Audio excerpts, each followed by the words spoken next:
Yes sir.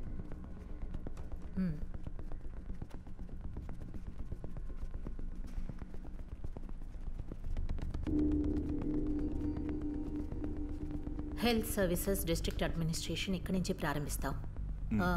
తాత్కాలికంగా మనందరికీ control room ఇదే. అలాగే టీచర్, టెంపరీగా నేనే ఈ స్థలంని ఏర్పాటు చేశాను. కోర్ కమిటీలో ఉన్న మెంబర్స్ అందరినీ స్మృతి కోఆర్డినేట్ చేస్తే చాలు. అలాగే టీచర్. మాయా మేడం, నేను చెప్తున్న వాళ్ళ కాంటాక్ట్స్ నాకు ఇమీడియట్గా కావాలి. ఓకే, వాళ్ళ అఫీషియల్ నెంబర్స్ మాత్రమే కాదు, పర్సనల్ నెంబర్స్ కూడా కావాలి. మనకి కొంతమంది వాలంటీర్స్ అవసరం కదా. అవును మేడం, టెంపరీగా మనం ఇంటర్న్స్ పెట్టి స్టార్ట్ చేద్దాం. ఆ తర్వాత వాళ్ళతో మనం ఒక టీం ఫామ్ చేద్దాం. ఒక పేషెంట్ నుండి ఇంకో పేషెంట్ స్ప్రెడ్ అవడానికి ఒక ఇంక్యుబేషన్ టైం పీరియడ్ పడుతుంది. 21 రోజులు పడుతుంది. ఆ విధంగా చూసుకుంటే మొదటి పేషెంట్ జక్రియా రిపోర్ట్ నుండి 21 రోజు చూసుకుంటే మే 5 నుండి మే 26 వరకు. ఆ తర్వాత కొత్త పేషెంట్స్ కూడా యాడ్ అయ్యారు. ఈ సర్కిల్ అలా వెంటాడుతూనే ఉంటుంది. దాన్ని మనం ఆపితేనే మనం సక్సెస్ అయినట్టు అర్థం. ఇదే హెల్త్ ఇన్స్పెక్టర్ ఇచ్చినటువంటి లిస్ట్. వాళ్ళు అనుమానించేటటువంటి పేషెంట్స్ యొక్క పేర్లు, డీటెయిల్స్ ఇందులో ఉన్నాయి.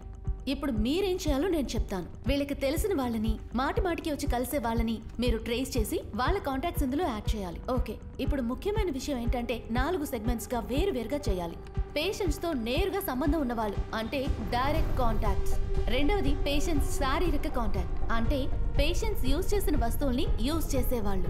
మూడవది పేషెంట్స్ ప్రయాణం చేసేటప్పుడు వాళ్లతో కలిసి ప్రయాణం చేసేవాళ్ళు అంటే ట్రైన్లోనో, బస్సులోనో, వ్యాన్లోనో వాళ్లతో పాటు ప్రయాణించేవాళ్ళు. నాలుగవది పేషెంట్స్ తో పాటు వాళ్ళ రూమ్ లో ఉండేవాళ్ళు. ఇటువంటి లిస్టులు అన్నీ కలిపి 4 సెగ్మెంట్స్ లిస్ట్ నాకు కావాలి.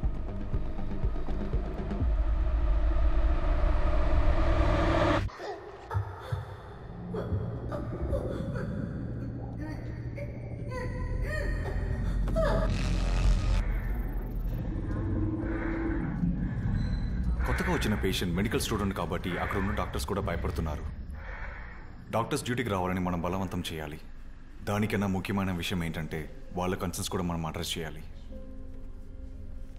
డాక్టర్ మీరు చెప్తే చాలు. నేను చెప్పేది ఓకేనా అని ముందు అడిగి చూడండి, ఎందుకంటే మీరు ఏదో ఒకటి యాడ్ చేయాలి కదా. ఇదొక ప్రమాదం గురించో విషాదకరమైన సందర్భం గురించో తెలియజేయడం కాదు. ప్రజలంతా ముందు జాగ్రత్తతో ఉండాలని. మే 17వ తారీఖున కోഴിకోడ్ మెడికల్ కాలేజ్ లో బేబీ మెమోరియల్ హాస్పిటల్లో అడ్మిట్ చేసిన పేషెంట్స్ ని పరీక్షించినప్పుడు డిస్ట్రిక్ట్ లో నిపా వైరస్ వ్యాపించిందని తెలిసింది. ఇదొక అంటువ్యాధి. అయినా కూడా ప్రజలు, మీడియా సహకరిస్తే దీన్ని అరికట్టవచ్చు. ఈ విషయంలో హెల్త్ డిపార్ట్మెంట్ తీసుకునేటటువంటి చర్యలన్నిటికీ మీరు సహకరించాలి. నిపా వైరస్ వ్యాపించడం వల్ల కోళికోర్ ప్రజలు భయభ్రాంతులై ఉన్నారు. వ్యాధిగ్రస్తులతో సన్నిహితంగా ఉండడం వల్ల ఈ వ్యాధి సులభంగా వ్యాపిస్తోంది. ఇందుకు కారణంగా పెళ్లిళ్లకు, ఉత్సవాలకు, చావులకు చాలా దూరంగా ఉండాలని ప్రజలను హెచ్చరిస్తున్నారు.